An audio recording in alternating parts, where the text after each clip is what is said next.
আমরা চলে আসছি পার্ট 2 নিয়ে। পার্ট 2তে আমরা ইংলিশ ডিসকাস করব। এখানে বলা রয়েছে 61 number, choose the antonym of the word expand. উত্তর হবে 61C কন্ট্র্যাক্ট। বাকি যাগুলো রয়েছে ইনক্রিজ, স্প্রেড, গ্রো, এগুলো কিন্তু এক্সপ্যান্ডের সিনোনিম। তো এখানে 61C আমরা ধরে নিচ্ছি।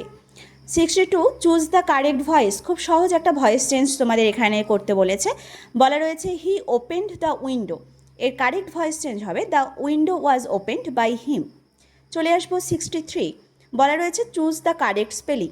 অকারেন্সের কারেক্ট স্পেলিং চেয়েছে। এখানে অপশান বি ও CCURR যেটা রয়েছে সেটি কারেক্ট উত্তর হবে। 64, you dash obey the rules of the hospital.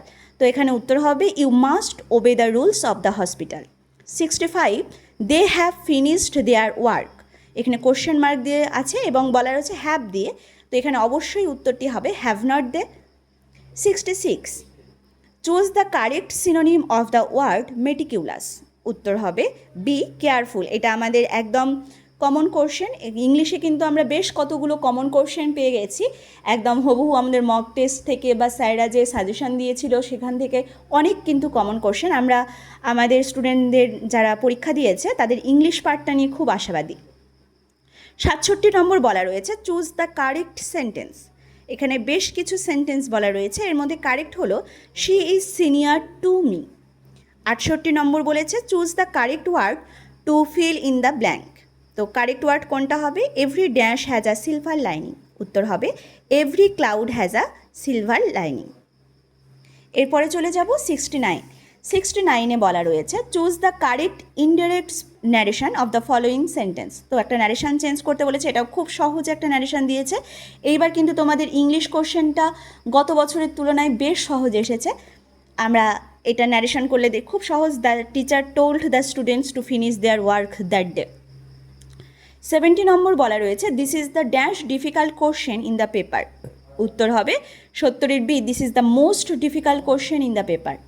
71 number বলা রয়েছে choose the correct collective noun. আর dash of sheep was grazing in the field. উত্তর হবে অপশন ডি ফ্লক। 72 নম্বর বলা রয়েছে দ্য ফেমিনিন অফ নেফিউ। খুব সহজ, অপশান সি নেফিউ, সি হবে। 73 নম্বর বলা রয়েছে to hit the nail on the head. তো এটা ইডিয়াম ফেস থেকে, ইডিয়ামে এই উত্তরটার হবে হচ্ছে 73-এর B to say something exactly right. 74 number choose the correct part of speech of the word carefully. তো এখানে কেয়ারফুলিটা আমরা জানি অ্যাডভার্ব হয়। 75 নম্বর বলে রয়েছে choose the correct preposition. I am looking forward dash meeting you. তো এখানে উত্তর হবে I am looking forward to meeting you. এর সঙ্গেই আমাদের পার্ট 2 ইংলিশ পার্টটি আমরা শেষ করছি। পরবর্তী পার্ট 3-তে বাকিগুলো অবশ্যই আলোচনা করা হবে, তোমরা সেটিও দেখে নেবে।